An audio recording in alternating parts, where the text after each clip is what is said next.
kulanti wanaagsan ku soo dhawaada barnaamijkeenan xogta dunida ee ku soo gudbino warbixinada Soomaalida iyo xogta dunida ee degal kasta. barnaamijkeenan waxaan ku soo gudbin doonaa ciidamada dalka Itobiya oo si buuxda ula wareegay magaalooyinka Tadesse iyo Kabalja, isla markaana gudaha u galay gobolka Tigray markii ay ka saareen xoogga Tigray dhammaan dhulka ay qabsadeen ee ka baxsan gobolka Tigray. madhamaad ayuu ku dhow yahay dagaalka dalka Itobiya iyo xogo kale ee idiin soo gudbin doonaa.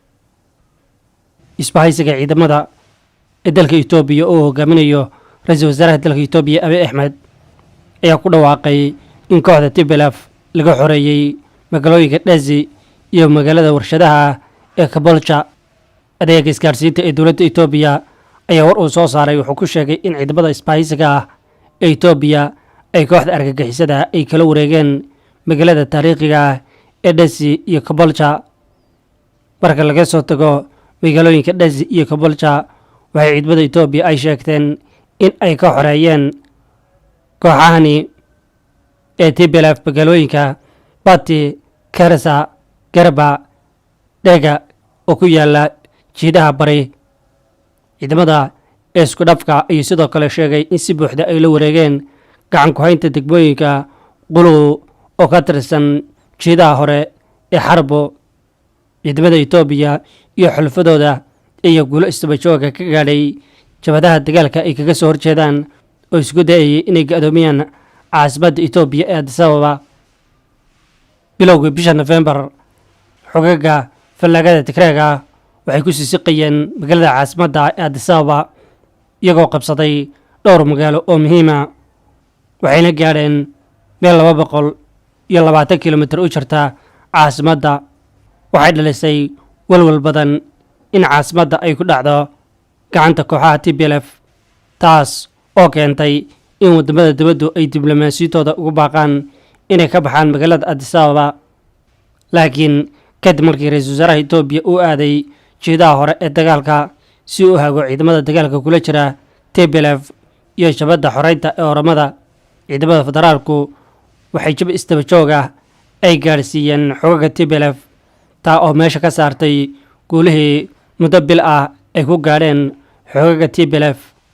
guulihii ugu horeeyay ee dowladdu ay sheegato toddobaadkani waxay ahaayeen qabsashada magaalada Jawar ee gobolka Cafarta. kowda bisha December ay ku dhawaaqday inay qabsatay dowladdu Jawar oo ku taala wadada dheer ee aada Addis Ababa. maalin kadib militariga Itobiya iyo maleeshiyaadka xulafada la ee Fano ayaa dib ula wareegay magaalada Lilabayla oo ah magaalo taariikhi ah oo caan ku ah kaniisadaha. fiidnimadii Isniintii ee 6 December, dowladdu waxay sheegtay in ay qabsatay magaalooyinka istaraatiijiga ee Tadesse iyo Kabalja iyo Bati. magaalooyinkani ee ugu dambeeyay ee dowladdu la wareegtay markii ay qabsadeen xoogga Tplf waxay keentay qeyladhaan baahsan oo dunida. isbeddelka dhacay saaxadda ee ciidamada dowladda Itobiya oo albaabka u furaya in la isweydiiyo sida miisaanku isugu rogay. ka hor 23 bisha November ee la soo dhaafay, ciidamada jabhadda Tigray ayaa ku dhawaaqay inay jarayaan wadada istaraatiijiga ah ee isku xidha caasimadda Addis Ababa iyo dekedda ee dalka Djibouti, iyagoo isku dayay inay xakameeyaan magaalada istaraatiijiga ah ee Mille oo 95% dhoofinta iyo soo dejinta Itobiya ay maraan marka loo eego tirakoobka dowladda. dhinaca kale, ciidamada Tigray ayaa u gudbay gobolka Amhara kadib markii ay la wareegeen gacan ku haynta magaalooyinka Tadesse kadibna Kabalja, waxayna gaadheen deegaanada Jawar oo 220 kilomitir u jira caasimadda Addis Ababa. waxayna uga sii gudbeen deegaanka Gebremariam iyo Debretsion ilaa ay galeen gobolka Jawar oo ku dhow caasimadda, iyadoo isbahaysigooda ay ka tirsanaayeen ciidanka xoreynta oramada oo ka soo kicitimay koonfurta iyo galbeedka ilaa ay gaadheen deegaanada ku xeeran Addis Ababa.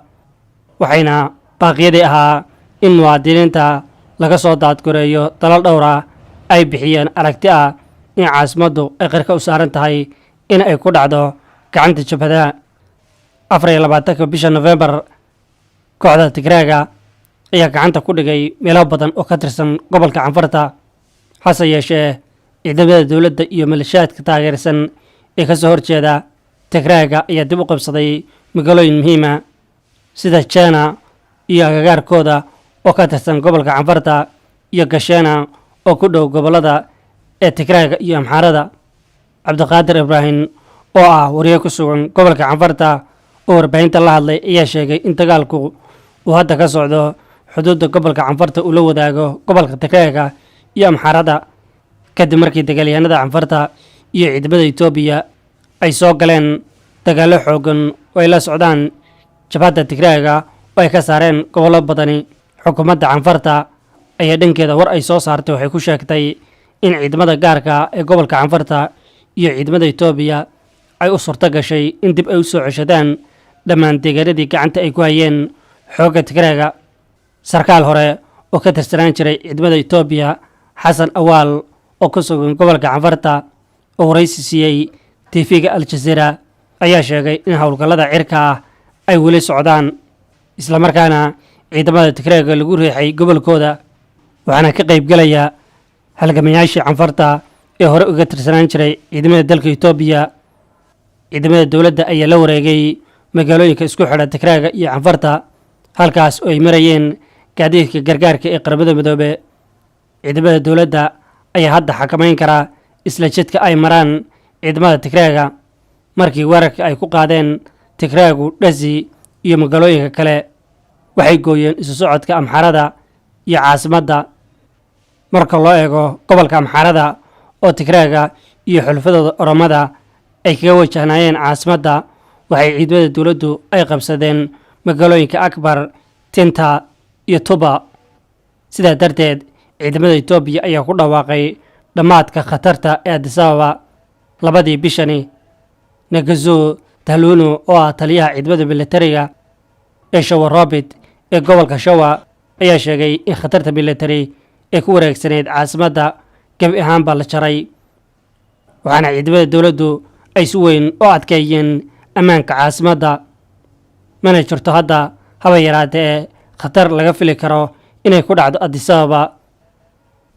marka la soo koobo dagaalka hadda wuxuu ka soconayaa xuduudda gobolka Tigrayga uu la wadaago gobolada Canfarta iyo Amharada waxaana dawladda Itobiya ay ku guuleysatay in ay soo ceshato dhammaan dhulkii ay qabsadeen xoogagga Tigrayga labadii bilood ee laga soo gudbay oo ku yaala gobolada Amharada iyo Canfarta. lama oga in dawladdu ay doonayso inay qabsato magaalada Mekelle iyo in ay ku koobnaan karto xoreynta dhulkani. hase ahaatee ra'iisul wasaaraha Itobiya wuxuu gaaray guush ugu weyneyd tan iyo markii uu ku biiray ciidamada isagoo soo ceshaday dhulka ay jabhadda Tigraygu ay doonayeen inay maamulaan taas oo ay weheliso in dib uga celiyay khatarta kaga imanaysay xoogagga Tigrayga inay qabsadaan Addis Ababa oo hadda walwal uusan ka qabin in Addis Ababa la soo weeraro. balse isbeddelkani ee xawliga ee ay ku guuleysteen ciidamada Itobiya ma sii waari karaa. tan iyo bilowgii dagaalka Itobiya ee sanad ka hor wuxuu arkay isbeddel xawli ah taas oo keentay in ciidamada dawladdu ay marbar ku guuleystaan guulo lama filaana halka mar kalena la arkayay xoogagga mucaaradka oo ku guuleysanaya guulo aan la filayn. kadib markii uu dilaacay bishii November 6 2020 ciidamada dawladda waxay la wareegeen guud ahaan gobolkaasi howlgal loogu magac daray howlgalka sharciga 5 toddobaad kadib balse gacan ku hayntaasi ma sii soconin. bishii Maarso ee 2021 jabhadda xoreynta Tigrayga ayaa la wareegay magaalada Mekelle ee caasimadooda halkaas oo ay uga sii gudbeen dhanka Amharada iyo Canfarta waxayna u safreen meel qiyaastii 300 kilomitir dhanka caasimadda xigta oo qiyaastii 550 kilomitir u jirta caasimadda Tigrayga. toddobaadkii saddexaad bishii November ee la soo dhaafay ayaa miisaanka awoodda mar kale isu rogay xukunka dawladda waxaana Tigraygu dib uga gurteen deegaanada Amharada isagoo ka duulaya isbedelada isdaba joogga ee ka dhacaya Itobiya. khabiirka militariga ee fadhigiisu yahay dalka Sudan Ahmed wuxuu leeyahay laba fursadood oo dib u gurashadani ay noqon karto. wuxuuna yidhi waxaa hubaal ah in helista dowladda ee diyaaradaha aan duuliyaal lahayn ay qayb weyn ka qaadatay weerarada ee guulaha dowladdu ay gaadhay. Ahmed oo ka jawaabaya in wali dagaalka aan la dhihi karin in la soo afjaray, waxa uu yidhi waxaa gebi ahaanba meesha laga saaray laba arrimood. midda koowaad waxay tahay in colaadda ka soo laabatay iska hormaadka u dhexeeya dowladda iyo jabhadda una gudbay iska hormaadka qowmiyadeed, taas oo hadda meesha laga saaray. waxaan goobjoog u ahayn sida dumarka iyo ragga cafarta ay ku yaaceen goobta dagaalka. sidoo kale dabeecadaha dagaalyahanada Tigrayga ayaa ah mid madax adayga oo aan quusan. dhinaca kale Abraham Halee oo hore uga tirsanaan jiray jabhadda xoreynta Tigrayga isla markaana degan Khartoum wuxuu u sheegay telefishinka Al Jazeera way adag tahay in hadda la soo afjaro dagaalka wixii ay ciidamada Amharada iyo xulfadooda ciidamada Eritrea ee ku sugan Tigrayga ay geysteen ma noqon karto xisaab la'aan. iyo sidoo kale Amharada oo ku eedeeyay ciidamada Tigrayga in xasuuq ay ka geysteen deegaanadooda.